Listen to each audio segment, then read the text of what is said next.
오늘 본문 말씀은 여러분이 듣지 않아도 다 아실 정도로 아마 성경의 내용 가운데 가장 유명한 이야기일 것입니다.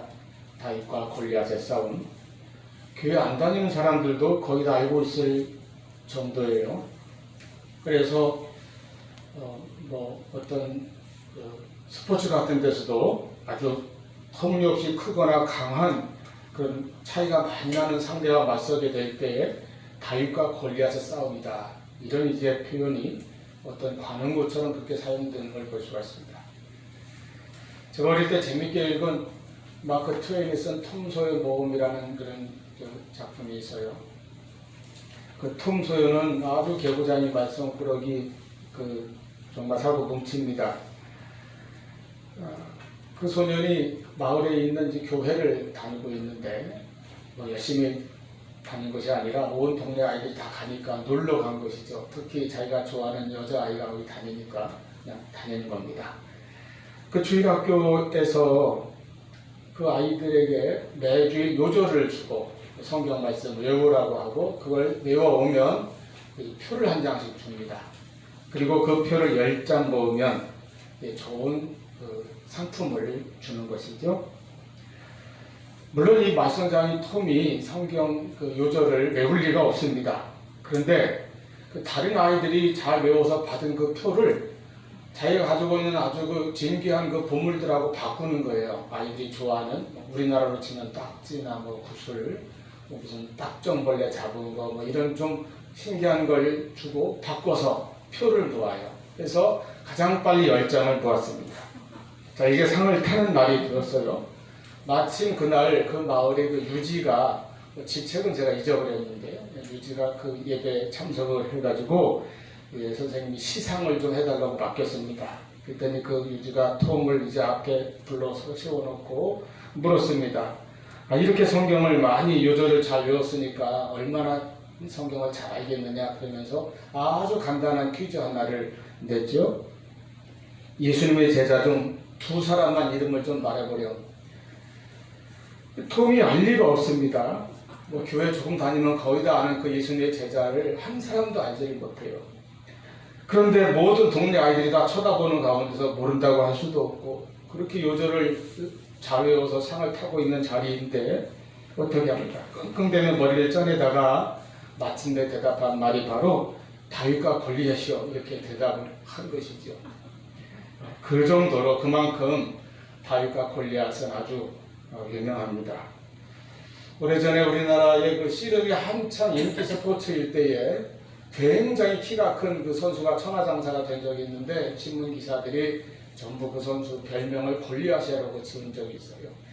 또 그 선수의 뒤에 또 비슷하게 키 큰 선수가 또 천하장사가 되니까 그 사람은 또 이제 또 다른 골리앗, 테크노 골리앗인가 이렇게 이름을 붙인 걸 본 적이 있습니다. 이렇게 유명한 이야기이고 등장인물들이기 때문에 아마 우리 모두가 다 거의 다 알고 있겠지만은 다시 한번 이 본문의 배경이 되는 오늘 읽은 말씀 바로 앞에까지 1절부터 40절까지의 줄거리를 좀 요약해서 말씀드리겠습니다. 사울왕 시대에 이스라엘의 전쟁이 발발했습니다. 블레셋이 쳐들어온 것이죠. 블레셋 족속은 당시 이스라엘의 그 서쪽 끝 지중해 연안에 살고 있는 아주 무섭고 사나운 족속입니다. 당시 이스라엘보다 훨씬 더 무기가 발달된 그런 족속이고요. 사사시대부터 계속 다윗 솔로몬 시대까지 이 블레셋은 두고두고 이스라엘과 아주 대적 관계, 이스라엘을 괴롭히는 그런 관계였습니다. 이렇게 쳐들어와서 이제 사울 왕도 이스라엘 군대를 이끌고 엘라 골짜기라고 하는 곳에 진을 치고 서로 대치를 합니다. 이렇게 골짜기가 이렇게 이 양쪽에 있으면, 이 가운데 있으면 양쪽 높은 그 지대에 서로 진을 치고 마주보고 있는 것이죠. 그리고 이제 그 골짜기 아래로 내려와서 서로 싸우는 그런 형태가 된 것입니다. 그런데 어느 날 블레셋 진영에서 한 장수가 나왔어요. 그 중국의 삼국지에 보면은 중국도 두 나라가 군대가 이렇게 서로 막 대치하고 있을 때 싸우기 직전에 양쪽의 그 대표 장수들이 나와서 1대1로 먼저 겨루는 그런 장면이 종종 나오는데요. 지금 이스라엘과 블레셋 사이에 벌어진 장면도 바로 그와 같은 방식입니다. 그래서 블레셋 쪽 장수가 나왔는데 어마어마한 거인이에요. 키가 6규빗하고도 한 뼘이라고 했는데 환산하면 3m에 육박하는 290이 훨씬 넘는, 어떤 분은 심지어 3m도 좀 넘는다는 그런 계산도 있는데 하여튼 엄청난 거인입니다. 오늘날 있으면 NBA를 애들 말로 씹어 먹을 거예요. 또 그만큼 몸집도 어마어마하게 장대하고 거인 중에 거인입니다. 그가 걸치고 있는 갑옷만, 이 갑옷의 무게만도 55kg이라고 하니까 여러분 그 마트에서 사는 쌀 한 포가 20kg죠. 한 3포 조금 덜 되는 그런 무게를 몸에 걸치고 막 전쟁터를 휩쓰는 겁니다. 얼마나 어마어마합니까? 배틀자루같이 그렇게 굵은 창을 들고 방패는 아예 따로 별도로 한 사람이 앞에서 들고 달려가는 그런 모습으로 나왔습니다. 이런 무시무시한 장수가 나와서 소리를 지르는 것입니다. 너희 중에 한 사람이 나와서 나와 1대1로 싸우자. 그래서 나를 죽이면 우리 블레셋이 다 너희의 종이 되고 내가 이기면 너희가 우리 종이 되어서 섬겨라 하면서 이제 하나님의 백성 이스라엘 군대를 조롱하고 나아가서 하나님을 모독하는 그런 말을 퍼부었습니다. 이스라엘의 왕 사울도요, 사무엘상 9장에 그가 처음 왕으로 뽑혔을 때 그 기사를 보면 사울도 키가 큰 사람이었어요. 다른 사람의 머리가 사울의 어깨쯤 왔다고 하니까요, 굉장히 큰 사람입니다. 그런 사울조차도 골리앗 앞에서는 12절 보니까 놀라서 크게 두려워했다고 했습니다. 그러니까 다른 장수들은 뭐 말할 것도 없는 것이죠. 누구 하나 나서는 사람 없이 다 숨죽이고 숨어 있기만 합니다.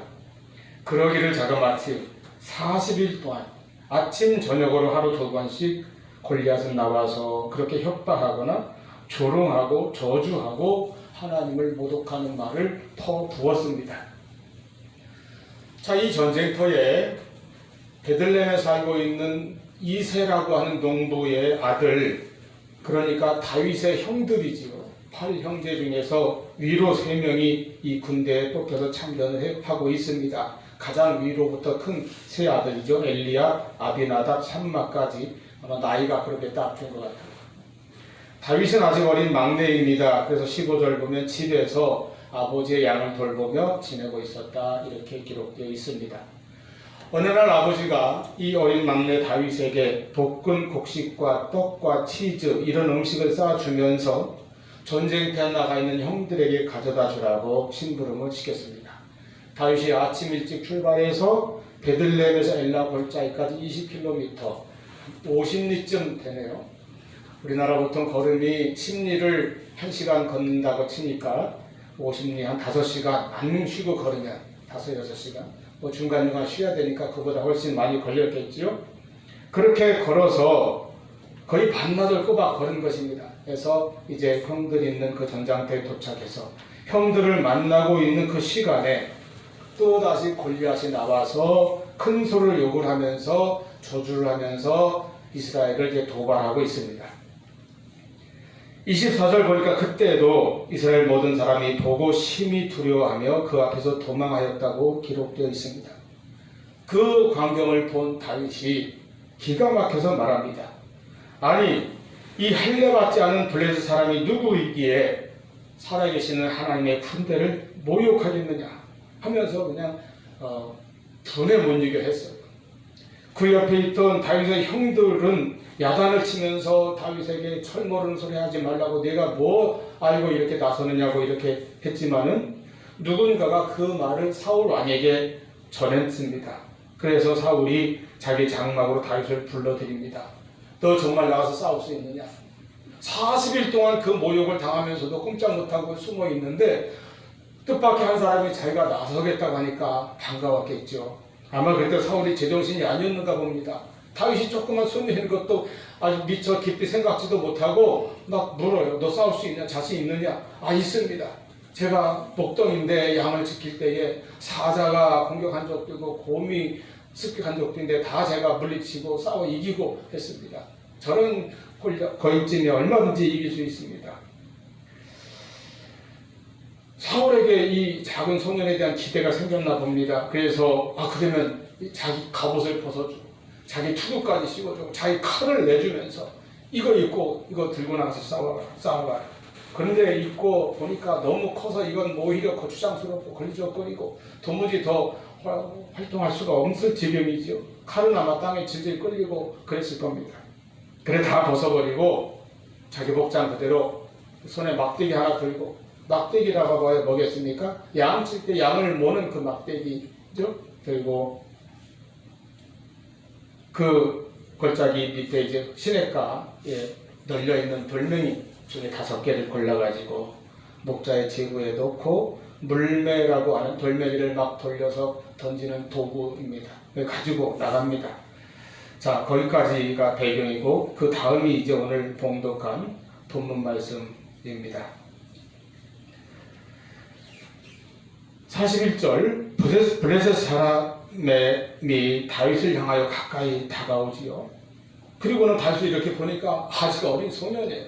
40일 동안 쥐죽은 듯이 그냥 꼼짝도 못하던 저쪽 진영에서 누군가가 나와가지고 아마 호기심도 생기고 뭔가 더 막 끌어오르는 투지가 생겨서 자기도 얼씨구나하고 나와가지고 상대방을 보니까 아직 아주 정말 햇병아리 같은 소년에 불과해요. 얼마나 기가 막혔겠습니까? 더군다나 그 복장이라니 손에 막대기 하나 들고 뭐 돌멩이가 주머니에 불룩했겠지요. 엘라 골짜기가 이렇게 골짜기 밑으로 시내가 있지만은 우기를 제외하고는 늘 말라있다고 합니다. 그래서 그냥 주변에 돌멩이가 많다고 해요. 그 중에서 고른 것이죠. 또 우리나라 분들 뭐 전국에 다 세계에서 성지순례 업문들 거기 오면 그 또 이거 다리씩 골리앗을 쓰러뜨린 돌멩이다 하고 다 하나씩 주워간다네요. 그래서 어떤 목사님이 그거 줬는데 그 혹시 안대원이 뭐라고 하지 않을까 눈치를 봤더니 안대원이 웃으면서 그러더랍니다. 맘 놓고 다 주워가세요. 우리가 매일 밤마다 트럭으로 가득 갖다 붓습니다. 그렇더라죠. 어쨌든 다윗 시대에는 이제 돌멩이가 자연적으로 많이 있는데 그거 주문 놓고 간 겁니다. 그래 골리앗이 기가 막혀서 다윗을 저주하고 큰 소리로 오히려 협박하고 내가 어떻게 합니까? 너를 쳐서 내 살을 공중의 새들과 들짐승들에게 주리라. 이런 정말 삼류 저질 같은 협박을 합니다. 다윗도 거기 그대로 맞받아치긴 했어요. 하나님께서 너를 내 손에 붙이실 테니까 내가 너를 베어버리고 블레셋 모든 군대의 살을 너와 똑같이 그렇게 해주겠다. 이렇게 또 맞받아쳤습니다. 자, 그리고 이제 드디어 48절 49절 다윗이 달려가면서 골리앗도 달려나고 다윗도 달려가고 해가지고 달려가면서 그 속도 그대로 물매에 담긴 돌을 힘차게 던졌는데 골리앗의 이마에 정확하게 맞았고 골리앗은 그만 고꾸라져 버렸다고 하는 겁니다. 그리고 이제 그 본문 뒤에 50절 이하에 보면은 다윗이 골리앗의 목을 베고 이스라엘 전 군대가 총진격하여 블레셋 군대를 쳐서 무찌르고 에그론 성까지 멀리 쫓아버리는 대승을 거두게 되었습니다. 이 사건의 특징은, 이 이야기의 특징은 명확한 것입니다.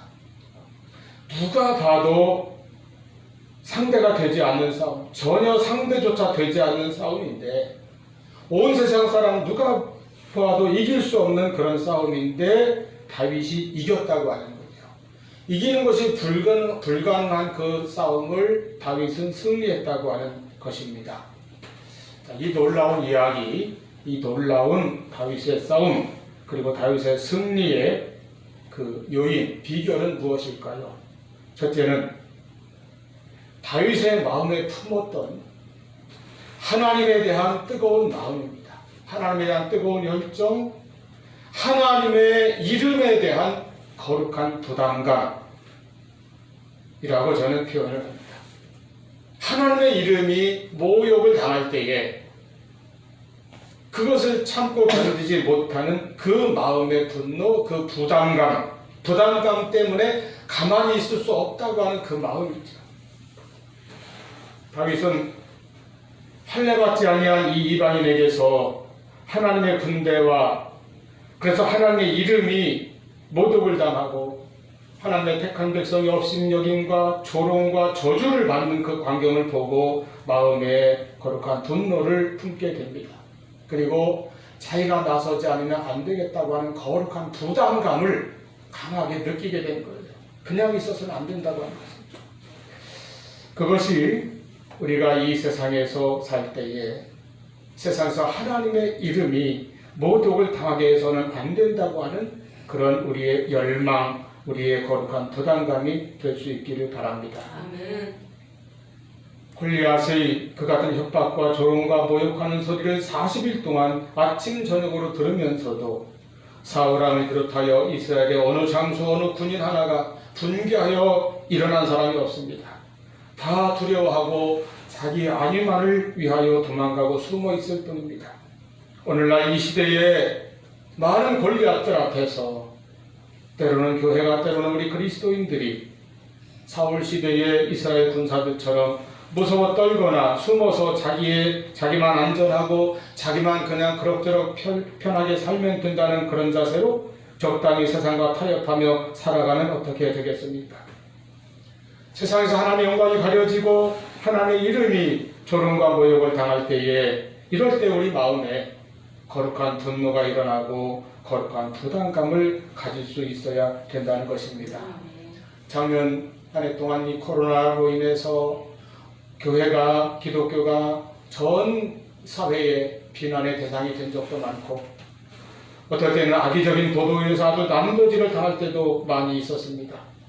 물론 교회가 잘못한 경우도 있었어요. 그럴 때는 그런 교회나 잘못 행동하는 그런 그리스도인들 향해서 우리가 비판도 하고 지적도 하고 안타까운 마음을 가져야 되겠습니다만, 그러나 이 세상에서 하나님의 이름이, 하나님의 영광이 그렇게 조롱을 당하고 모욕을 당하는 것에 대해서는 우리는 항상 마음에 부담감을 가져야 된다는 것입니다. 그래서 우리가 더욱더 이 세상에서 보다 성결한 그리스도인이 되고 깨끗한 교회가 될 수 있도록 힘써야 될 것입니다. 어쨌든 이 시대에 하나님을 대적하고 복음의 역사를 방해하는 그러한 적그리스도의 세력 앞에서 우리는 항상 하나님의 이름에 대한 그 열망, 그 뜨거운 마음, 거룩한 부담감을 가지고 일어나서 싸우는 십자가의 군병이 될 수 있기를 바랍니다.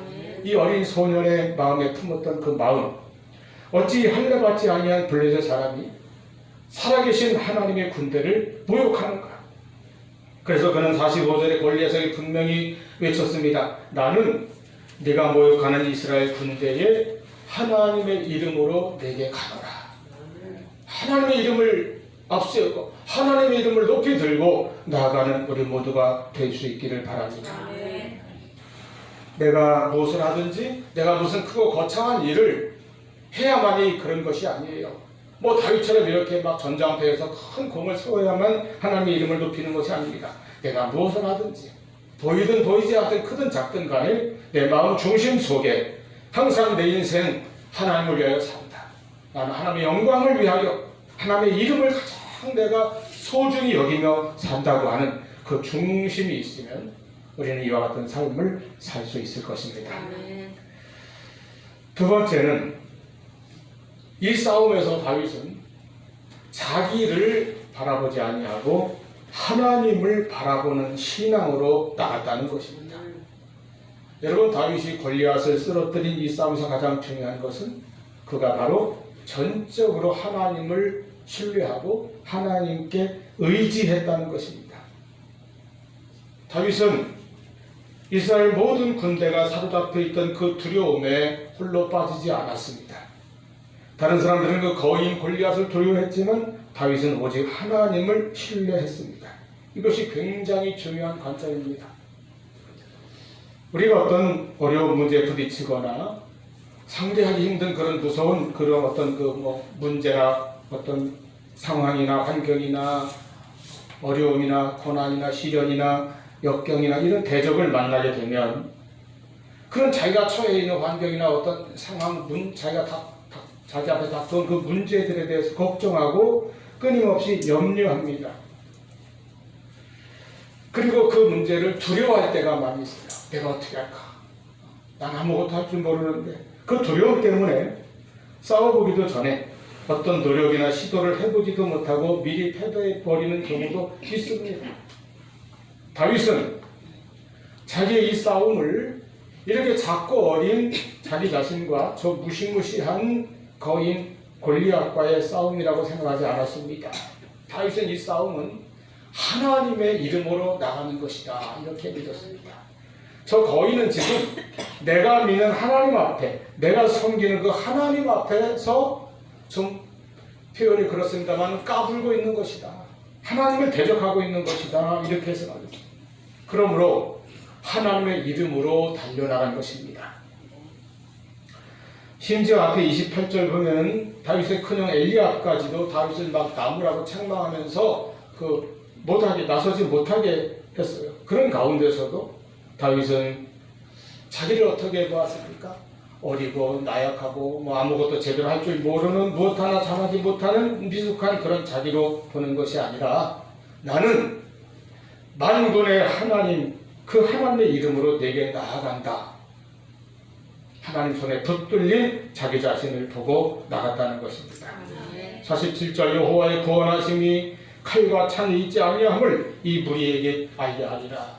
하나님이 도우시면 하나님이 역사하시면 세상의 무기, 세상의 그 어떤 세력 앞에서도 우리는 능히 승리할 수 있다고 하는 그 믿음을 선포한 것입니다. 전쟁은 여호와께 속한 것인즉 그가 너희를 우리 손에 넘기시리라. 이 얼마나 분명한 신앙이고 놀라운 확신입니까? 그는 자기의 싸움을 하나님께 의탁하고 자기의 승리, 자기의 성공 모든 것을 온전히 하나님께 맡겼습니다. 그리고 마침내 승리했습니다. 우리도 약합니다. 어린 다윗보다도 사실 더 약하고 부족합니다. 그러나 우리의 능력은 내게 있지 않습니다. 나와 함께 하시는 하나님의 능력으로 우리는 나가는 것입니다. 하나님의 손에 붙들려 우리는 싸우는 것입니다. 우리는 질그릇에 불과하지만 이 질그릇 속에 하나님께서는 그리스도의 보화를 담아 주셨다고 하는 것입니다. 우리는 보화가 담긴 질그릇과 같은 존재들이에요. 언제나 하나님께서 붙들어 주시고 하나님 함께 해주시고 하나님의 역사하셔서 우리로 하여금 담대하게 나가게 해주시는 것입니다. 하나님이 함께 하시고 하나님이 도와주시면 하나님이 싸워주시면 아무리 약한 우리가 할지라도 능히 승리할 수 있어요. 성경의 모든 하나님의 사람들의 승리는 이렇게 터무니없이 상대가 되지 않는 그 싸움에서 승리한 놀라운 결과들입니다. 기드온의 300용사 사사기에 보면 기드온 자신도 굉장히 성격이 나약하고 소심하고 정말 자신감이라고는 요즘 말로 1도 없는 그런 아주 사람이었어요. 나서지 못하는 사람이었습니다. 그런데 하나님이 그를 붙드시고 그를 이렇게 세워주시고 그와 함께 하시니까 불과 300명만 데리고 바닷가에 모래알같이 많은 어떤 분들이 추정하니까 20만 정도 될 것이다. 상대방은 300명으로 20만 명을 상대하는 미디안과 아말렉과 동방의 군대 그 연합군을 쳐서 승리를 거두었습니다. 엘리야는 이스라엘의 모든 백성들이 다 바알과 아세라라는 우상을 섬기는 그 신앙에 다 넘어가고 말았을 때 혼자 남은 하나님의 선지자였지만은 그 바알과 아세라라고 하는 우상을 섬기는 850명의 거짓 선지자들과 갈멜산 위에서 대결하여 승리하였습니다. 하나님의 승리는 언제나 이런 것입니다. 고린도전서 1장 27절 28절 하나님께서 세상의 미련한 자들을 택하사 잘나고 똑똑한 사람을 부끄럽게 하신다고 했습니다. 세상의 약한 자들을 택하여 강하고 의시되는 자들을 부끄럽게 하신다고 말씀하셨습니다. 그러므로 내가 나를 그냥 난 약하고 제대로 알지 잘하는 것 없고 그런 사람으로 보는 눈을 바꿔야 합니다. 나만 보지 말고 나와 함께 하시는 하나님을 보는 그 믿음을 가지고 하나님께서 나와 함께 하시고 도와주신다고 하는 그 신앙으로 우리 앞에 나타나는 골리앗 같은 어려운 문제라도 앞으로 용감하게 우리가 싸우며 나아갈 수 있어야 한다는 것입니다. 여러분 항상 하나님을 신뢰하고 의지하는 믿음을 가지시기를 바랍니다. 세 번째로 다윗은 자기가 가지고 있는 것 가지고 이 싸움에 임했습니다. 아까 우리가 본 것처럼 사울 왕이 그에게 막 자기 갑옷 입혀주고 투구 씌워주고 칼을 들려주고 했어도 그것이 자기에게 맞지 않을 때는 아무 소용이 없었어요. 그러니까 다 벗어버리고 그냥 자기 복장 그대로 그 자기 사용하는 도구 막대기와 물매 그리고 주워든 돌멩이 가지고 골리앗 앞으로 나갔다고 하는 것입니다. 하나님께서는 우리 모두 한 사람 한 사람에게 각자 각 사람에게 맞는 은사를 주셨다고 했어요. 각 사람에게 맞는 재능과 개성과 장점과 잘할 수 있는 능력과 달란트를 다 주신 것입니다. 그걸 가지고 우리는 나가면 되는 것입니다. 자기에게 없는 것만 생각하고 남들 가진 것만 부러워하거나 시기하거나 그래서 헛된 욕심으로 세월을 허비하거나 또는 괜히 의기소침해지거나 열등의식에 빠져 있지 말고 하나님이 내게 주신 나의 능력을 분명히 믿고 그 능력을 주신 하나님을 또한 믿고 그것을 적극적으로 활용하고 나아가서 충성하는 우리 그리스도인들 되기를 바랍니다. 아멘. 내 모습 이대로 하나님께서 붙드시고 내 모습 이대로 하나님께서 사용하시는 것입니다. 나는 하나님의 작품이고 그래서 하나님이 나에게만 주신 나의 장점, 나의 능력 이런 거 없는 사람도 없습니다. 다 주셨어요. 그것 가지고 그 모습 가지고 우리가 나가서 열심히 일하고 열심히 싸우면 되는 것입니다. 1955년 12월 1일 미국 알라바마주 몽고메리라고 하는 조그만 도시에서 이 재봉사로 일하는 로자 박스라고 하는 흑인 여성이 퇴근길에 버스를 탔습니다. 앞자리 흑인 좌석에 자리에 있어서 앉았는데요. 보니까 운전사가 보니까 뒷자리에 있는 백인석이 이미 다 차고 백인들은 자꾸 탑니다. 그랬더니 그래서 이 운전사가 이 로자 파커라는 여인에게 당신 저 뒤로 가라고. 원래 이 로자 파커는 주위 사람들이나 나중에 기록을 보면 굉장히 내성적이고 누구 앞에서 제대로 막 자기 어떤 의사나 자기 의견을 강하게 주장하지도 못하는 아주 소극적이고 내성적인 성격이었다고 해요. 마음의 상처도 많고 흑인이니까 온갖 차별과 멸시를 받고 살아왔어요. 그런데 그 말을 듣는 순간 이 로자 파커가 가만히 그 자리에 앉아서 생각합니다. 그리고 오랫동안 자기 내면의 깊은 싸움을 마침내 이긴 후에 말했어요. 아니요, 나는 여기 있겠습니다. 그 아니요 한마디를 했어요. 자기가 가지고 있는 그 연약함, 그 남들에게 멸시받고 차별받던 그리고 남들 앞에 나서지 못하는 용기 없는 자신감 없는 자기의 모습을 극복하고 그 한마디를 했을 때에 이 한마디는 나중에 마침내 마틴 루터 킹의 그 연설과 함께 흑인 전체의 마음을 뒤흔드는 그런 능력이 되어서 몽고메리부터 시작된 그 흑인의 버스 보이콧 운동이 거의 1년 가까이 일어나는 그런 그 하나의 기폭제가 되었다는 것입니다. 자기는 아무것도 아닌 것 같지만은 그러나 분명한 그 의견을 가지고 말했을 때에 그가 그렇게 큰 일을 할 수가 있었다. 제가 우리 최승희 영어책에 나오는 글을 보니까 만약에 굉장히 활달하고 평소에 막 할 말 다 하고 그런 씩씩하고 용감한 여성이 그랬다면은 그런 효과를 거두지 못했을 거라는 거죠. 그렇게 나약하고 그렇게 내성적이고 그렇게 소극적이고 자신감이 하나도 없던 여인이 그 한마디 했을 때에 그것이 큰 이제 파장을 일으켰다고 하는 것입니다. 우리는 하나님께서 나에게 주신 나의 모습이 있습니다. 하나님이 나와 함께 하시는 믿음과 함께 그 모습으로 우리가 담대히 나가서 우리의 모든 대적을 물리치고 우리의 모든 해야 할 일을 잘 감당할 수 있는 우리가 될 수 있기를 바랍니다. 다윗은 그저 말로만 숨어 있지도 아니하고 혹은 그냥 말로만 떠든 것이 아니라 직접 일어나서 골리앗 앞으로 달려나가 그와 싸웠습니다. 행동했고 실천했습니다. 우리의 신앙은 바로 이런 것이어야 합니다. 행함으로 열매를 맺는 신앙이 되어져야 할 것입니다. 우리 모두 하나님의 이름에 대한 거룩한 부담감을 항상 마음에 가지고 내 평생을 하나님을 위하여 하나님의 영광을 위하여 산다고 하는 그 중심 속에 살아가는 우리 모두가 될 수 있기를 바랍니다. 연약하고 부족한 나만을 보고 늘 낙심하고 주저하지 아니하고 나와 함께 하시는 하나님, 나를 들어 쓰시는 하나님, 나를 작품으로 만드셔서 나에게 이와 같은 하나님의 어떤 은사와 재능과 장점과 능력을 분명히 주신 그 하나님을 믿고 하나님의 이름으로 나아가 싸우고 승리하고 하나님의 일에 참여하고 순종하고 충성하여 거룩하게 쓰임받는 우리 모두가 될 수 있기를 축원합니다. 기도하시겠습니다.